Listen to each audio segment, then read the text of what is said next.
નમસ્કાર, સમાચાર સાથે હું હિના। વલસાડમાં તોફાની વરસાદ પડ્યો છે। મધુબન ડેમના ઉપરવાસમાં ભારે વરસાદ નોંધાયો।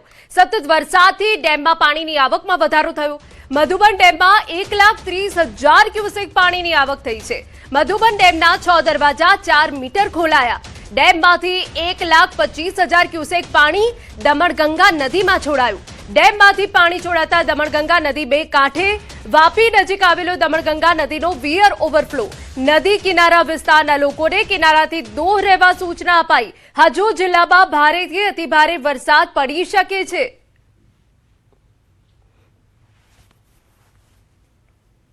વલસાડ જિલ્લામાં આજે પણ વરસાદી માહોલ છે। જો કે જિલ્લાના ઉપરવાસ એવા ધરમપુર અને કપડા તાલુકામાં ભારે વરસાદને કારણે જિલ્લાના તમામ નદી નાળાઓ બે કાંઠે અને તોફાની સ્વરૂપે વહી રહ્યા છે। અત્યારે જે દ્રશ્યો જોઈ રહ્યા છો વાપી નજીકથી વહેતી દમણગંગા નદીના દ્રશ્ય છે। દમણગંગા નદીનો વિયર અત્યારે ઓવરફ્લો થઈ રહ્યો છે અને દમણગંગા નદી અત્યારે તોફાની સ્વરૂપે વહેતી જોવા મળી રહી છે। આપને જણાવી દઈએ કે દમણગંગા નદીના ઉપરવાસમાં આવેલા મધુબન ડેમના જે કેચમેન્ટ વિસ્તાર છે ત્યાં આગળ સતત વરસાદનું જોર વધતા ડેમમાં પાણીની આવકમાં ભરપૂર વધારો થયો હતો ને મધુબન ડેમમાં 1,30,000 પાણીની આવક થઈ રહી હતી। આથી ડેમનું રૂલ લેવલ જાળવવા માટે ડેમના 8 દરવાજા 4 મીટર ખોલી અને ડેમમાંથી 1,25,000 ક્યુસેક પાણી છોડવામાં આવી રહ્યું છે। આથી દમણગંગા નદી અત્યારે તોફાની સ્વરૂપે વહી રહી છે। આપને જણાવી દઈએ કે ગઈ રાત સુધીમાં કપરાડા તાલુકો છે જે મધુબન ડેમનો કેચમેન્ટ વિસ્તાર છે ત્યાં આગળ 12 ઇંચથી વધારે વરસાદ ખાબકતા ડેમમાં પાણીની પુષ્કળ આવક થઈ રહી હતી। આથી સવારે મધુબન ડેમમાંથી દમણગંગા નદીમાં 1,50,000 ક્યુસેક પાણી છોડવામાં આવી રહ્યું હતું। જોકે ત્યારબાદ વરસાદનું જોર ઘટતા હવે પાણીની જે પાણી છોડાઈ રહ્યું હતું તેમાં ઘટાડો કરવામાં આવી રહ્યો છે। જોકે હજુ પણ વલસાડ જિલ્લામાં ભારેથી અતિ ભારે વરસાદની આગાહી છે। આથી વલસાડ જિલ્લાનું વહીવટી તંત્ર એલર્ટ છે। Bharatsinh Vadher, news and Gujarati, Vapi. ડાંગ જિલ્લામાં સતત વરસી રહેલા ભારે વરસાદના કારણે અંબિકા, પૂર્ણા અને ખાપરી નદીઓમાં જળસ્તર નોંધપાત્ર રીતે વધી ગયું છે। નદીઓમાં પાણીની આવક વધતા કિનારાના વિસ્તારોમાં સાવચેત રાખવા સૂચના આપવામાં આવી છે।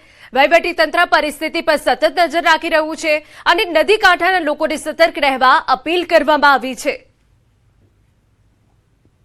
અમારા સંવાદદાતા કેતન વધુ વિગતે વાત કરવા જોડાયા છે। કેતન, પૂરી અપડેટ।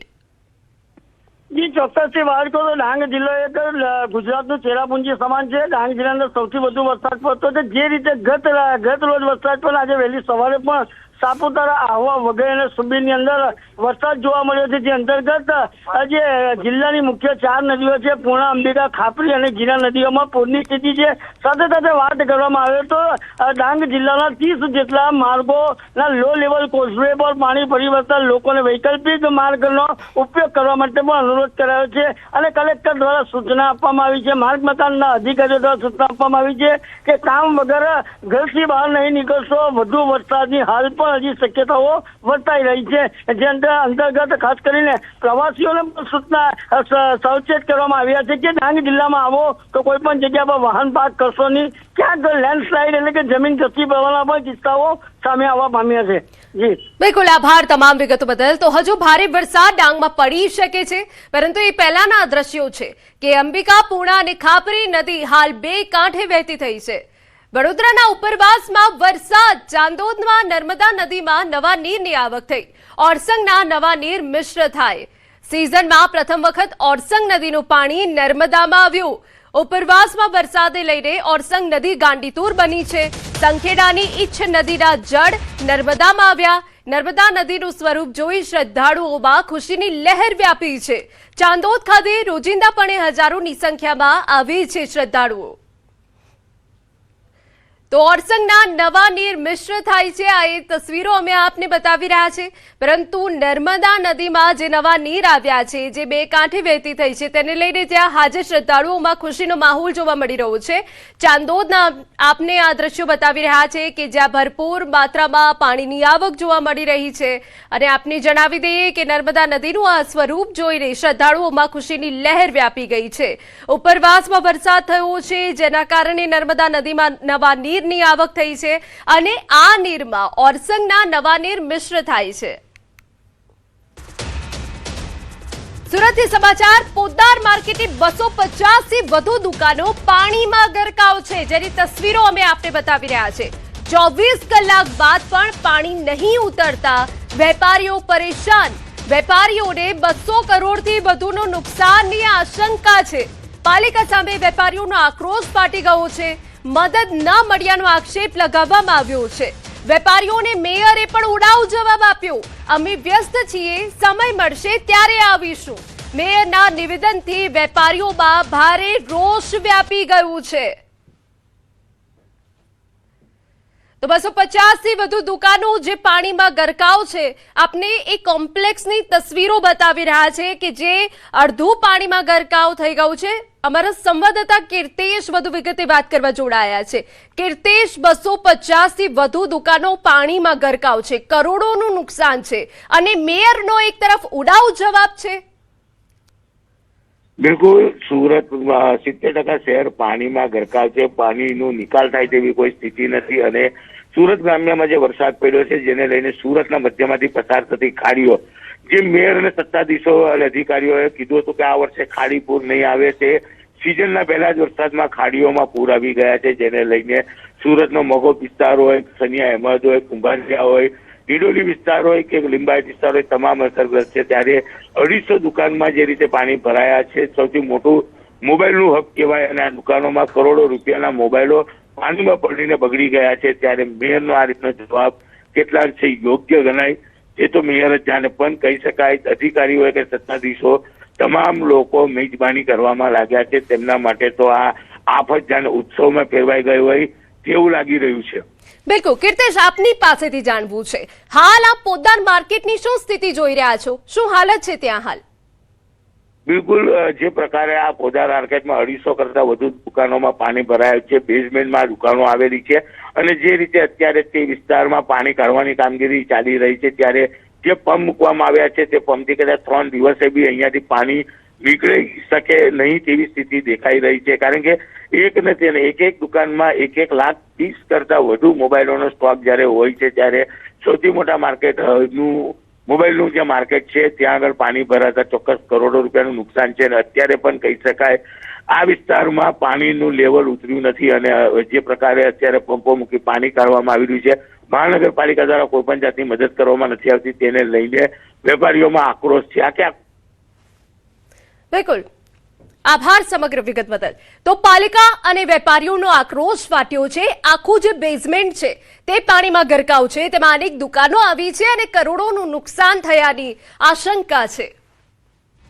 સુરતમાં સાંબેલાધાર વરસાદ, અનરાધાર વરસાદથી નદીઓ ગાંડીતુર, કીમ નદી ઓવરફ્લો થઈ છે। આપને જણાવી દઈએ કે દક્ષિણ ગુજરાત પર મેઘો મહેરબાન થયો છે, આફતનો વરસાદ પડી રહ્યો છે સુરતમાં। ત્યારે સુરતમાં જે ભારે વરસાદ પડ્યો છે તેની આ તસવીરો અમે આપને બતાવી રહ્યા છે।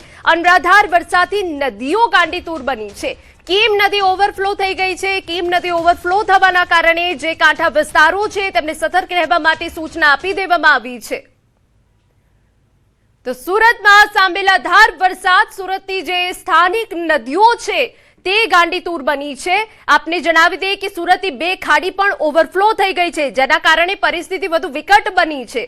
જે ખાડીના પાણી છે આસપાસના વિસ્તારોમાં પ્રસરી ગયા છે, ત્યારે અહીંયા કીમ નદી પણ ગાંડીતુર બની છે, જેના કારણે આસપાસના જે રહેણાંક વિસ્તારો છે તેમને સાવચેત કરાયા છે। સમાચારમાં આગળ વધીએ તો રાજ્યના જળાશયોમાં નવા નીરની આવક, રાજ્યમાં 5 ડેમ 100% ભરાયા, 20 ડેમ 70 થી 100% વચ્ચે ભરાયા, જ્યારે 50% થી વધુ ભરાયેલા ડેમની સંખ્યા 24 નોંધાઈ। 49 ડેમ 25% થી વધુ ભરાયા છે, 108 ડેમમાં 25% થી ઓછું પાણી નોંધાયું। નવા નીરની આવકને પગલે 11 ડેમ હાઈ એલર્ટ પર, 4 ડેમને એલર્ટ અપાયા છે, 10 ડેમને વોર્નિંગ અપાઈ છે। નવા નીરની આવકને પગલે સરદાર સરોવર ડેમ 65% ભરાયો છે।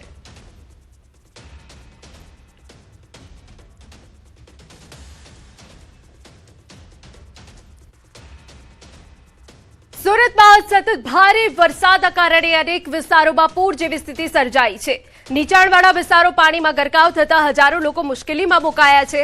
અનેક રસ્તાઓ પર પાણી ભરાઈ જતા વાહન વ્યવહાર ખોરવાયો છે, જ્યારે કેટલાક વિસ્તારોમાં લોકો રસ્તાઓ પર જ ફસાઈ ગયા। વહીવટી તંત્ર અને બચાવ દળો દ્વારા અસરગ્રસ્ત વિસ્તારોમાં સતત રાહત અને બચાવ કામગીરી હાથ ધરવામાં આવી રહી છે. કતાર ગામમાં ભારે વરસાદ બાદ સર્જાયેલી પૂર જેવી પરિસ્થિતિ વચ્ચે એનડીઆરએફની ટીમે બચાવ કામગીરી હાથ ધરી. પાણીમાં ફસાયેલા લોકોને સુરક્ષિત સ્થળે ખસેડવાની કામગીરી યુદ્ધના ધોરણે ચાલી રહી છે. અનેક વિસ્તારોમાં પાણીનું સ્તર સતત વધતા વાહનો પણ પાણીમાં ગરકાવ થયા. એનડીઆરએફની ટીમ સ્થાનિક તંત્ર સાથે સંકલન કરી અસરગ્રસ્ત લોકો સુધી પહોંચી રહી છે. તો બીજી તરફ પોલીસ કમિશનર વાબાંગ ઝામીર પણ એનડીઆરએફની ટીમ સાથે મેદાને ઉતર્યા છે. તો આ એ તસવીરો બે આપણે બતાવી રહ્યા છે કે જ્યાં સુરતની દશા બગડી ગઈ છે. ભારે વરસાદના કારણે અનેક એવા નીચાણવાળા વિસ્તારો છે કે જે જળમગ્ન થઈ ગયા છે. જળમગ્ન થવાના કારણે લોકો ત્યાં ફસાયેલા છે. જે લોકો ફસાયેલા હતા તેમના માટે એનડીઆરએફની ટીમ દેવદૂત બનીને આવી છે. જે પૂરગ્રસ્ત વિસ્તારો છે ત્યાં એનડીઆરએફની ટીમ પહોંચી હતી અને લોકોનું રેસ્ક્યુ કરવામાં આવ્યું હતું. લોકોને સ્થળાંતરિત કરવામાં આવ્યા હતા. પરંતુ આ તસવીરો સુરતની અમે આપને સતત બતાવી રહ્યા છે કે તમામ જે નીચાણવાળા વિસ્તારો છે તે ડૂબી ગયા છે, તે જળમગ્ન થઈ ગયા છે, જેના કારણે હાલ બચાવ દળો અને રાહત કામગીરી તેજ